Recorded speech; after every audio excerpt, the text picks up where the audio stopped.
Channel Mahalakshmi की ओर से आप सबको सादर जय जिनेन्द्र। 31 जनवरी के दिन आपके पास लाए हैं कुछ अतिशय चमत्कारी बात। कहते हैं पारस प्रभु की नाभि में पारस मणि की बात, जो छूते ही बना देती है सोने की करेंगे बात। वैसे इतना तो कहते हैं आपसे, हमारे तीर्थंकर ना किसी से कुछ देते हैं ना किसी से कुछ लेते हैं, पर जो एक बार निर्मल भावों से इनकी शरण में आ जाता है वह कहते हैं खाली हाथ कभी वापस नहीं जाता है। चाहे हमारे अतिशय क्षेत्र हो, चाहे हमारे सिद्ध क्षेत्र हो, इस पंचम काल में भी 2547 वर्ष में भी इस तरह के अतिशय चमत्कार हर दिन लगभग घटित होते रहते हैं।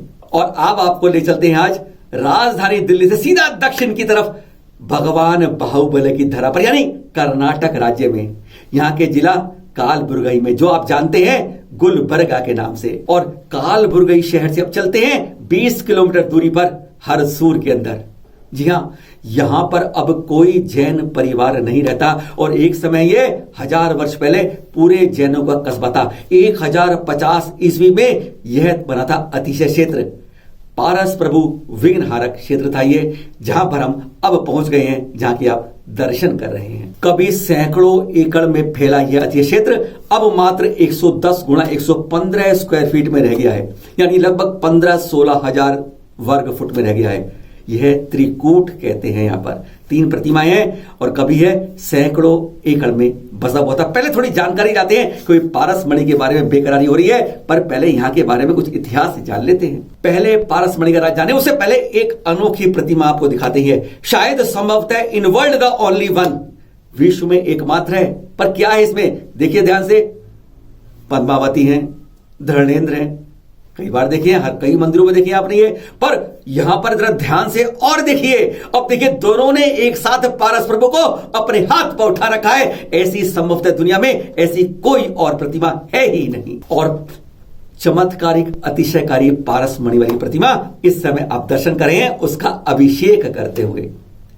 इसके बारे में वहां के दिगंबर जैन कल्याण ट्रस्ट के अध्यक्ष विजय कुमार चंद्रनाथ पंधारी जैन जी ने चैनल महालक्ष्मी को एक्सक्लूसिव बताया यहाँ के इतिहास के बारे में। अब जो ये 12-13 हजार स्क्वायर फुट जगह रह गई है ना, एक समय 1050वीं ईस्वी में यह 410 एकड़ जगह थी। 410 एकड़ जगह जो चालुक्य वंश के कल्याणी चालुक्य राजा के जो प्रधान थे कोंकरास व अन्य ने दान में दी थी। जो 2 किलोमीटर दूर इस समय इस मंदिर के पीछे नदी बह रही है ना, वहां तक, जो थोड़ा दूर हो गई होगी, वहां तक इस मंदिर का स्थान था। बहुत बड़ी भोजनशाला थी, मुनि स्थान थे, और चारों तरफ खेती होती थी मंदिर की। पर धीरे धीरे अतिरिक्त होते होते कहते हैं 410 एकड़ अब केवल 12-13 हजार 15 हजार फुट के अंदर सिमट के रह गई है। यह बाईं तरफ प्रतिमा है, मूल प्रतिमा भी 8.25 फुट की पारस प्रभु की है। दाईं तरफ आदिनाथ प्रतिमा है इस मंदिर में, इसलिए इसे त्रिकूट कहा जाता है। इसी त्रिकूट के साथ 2 और प्राचीन मंदिर तभी के हैं 10वीं-11वीं सदी के, जो लगभग 80% तक क्षीण हो चुके थे। उनका जीर्णोद्धार 40 वर्ष पहले शुरू किया गया। दोनों में मूल प्रतिमाएं गायब थी।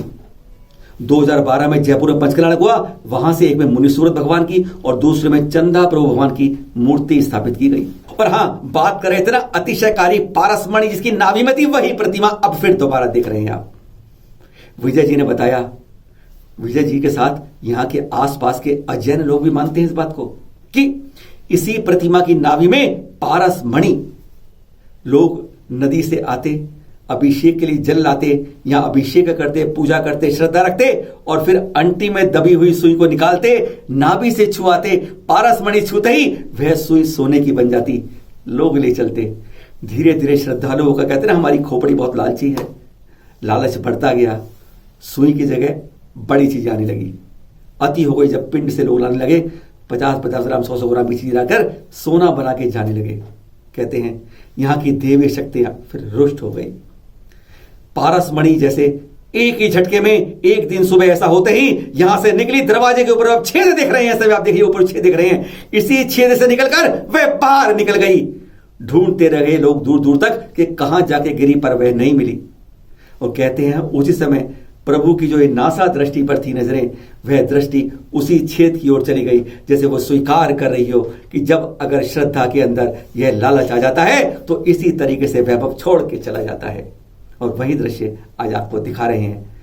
हम अपने अंदर संयम रखें तो कहते हैं भावनाएं भाएंगे, निर्मल रहेंगे, झोली भर कर लेकर जाएंगे। देखिए आपने, अतिशयकारी है प्रतिमा, आज भी कहते हैं जो कुछ आता है झोली भर कर ही जाता है। हम जगह जगह आज दान दे रहे हैं, इधर दे रहे हैं, उधर दे रहे हैं, पता नहीं कहां दे रहे हैं, और अपनी अनमोल विरासतें इसी तरीके से नष्ट हो रही हैं। हमारा फर्ज बनता है, ये कर्तव्य बनता है कि पहले अपनी अनमोल विरासतों को बचाएं। बहुत लंबी कतार है इन चमत्कारिक अतिशयकारी तीर्थों की, जहां पर धन की कमी कारण जीर्णोद्धार नहीं हो रहा है और समय पर नष्ट होती जा रही हैं। हमें कुछ जागना होगा, जहां से अतिशय चमत्कार मिलते हैं उन्हें संभालना होगा। अपनी संस्कृति अनमोल है, विरासत है, हजारों वर्ष प्राचीन है, हजारों से लाखों वर्ष को बचाकर संभव कर रखना होगा। जीर्णोद्धार में सहयोग कीजिए, विरासतों को बचाइए। आज यही संदेश देंगे। जरूरत के समय अगर हम लोग काम नहीं आएंगे तो आने वाली पीढ़ियां हमें माफ नहीं कर पाएंगी। और जरा अब सुनाते हैं आपको कुछ सूचनाएं, जानकारी।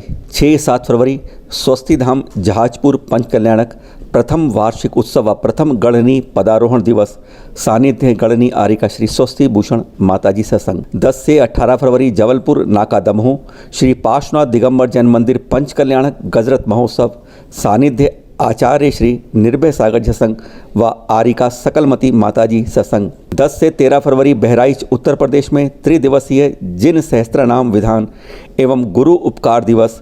10 से 12 फरवरी आरिका श्री विकाम्या श्री माताजी का 16वां दीक्षा दिवस समारोह। 12 से 13 फरवरी श्री चिंतामणि पार्श्वनाथ दिगंबर जैन मंदिर शिराज गांव कस्बा तहसील चांदूर बाजार जिला अमरावती महाराष्ट्र में वेदी प्रतिष्ठा महोत्सव, सानिध्य मुनि श्री प्रबल सागर जी महाराज। 12 से 16 फरवरी अतिशय क्षेत्र बिजोलिया राजस्थान में श्री मजिनेन्द्र पंचकल्याणक प्रतिष्ठा महोत्सव, सानिध्य मुनि श्री सुधा सागर जी सत्संग। 19 फरवरी तपस्वी सम्राट आचार्य श्री सन्मति सागर जी महाराज की 83वीं जन्म जयंती के अवसर पर गुरु सप्तमी महोत्सव, सानिध्य मरसलगंजी आचार्य श्री सौभाग्य सागर जी, गुरु सुरत्न सागर आचार्य एवं उपाध्याय दयाश्री महाराज। 22 से 27 फरवरी ग्वालियर में तानसेन नगर पंचकल्याणक, सानिध्य मुनि विहर सागर जी महाराज सत्संग।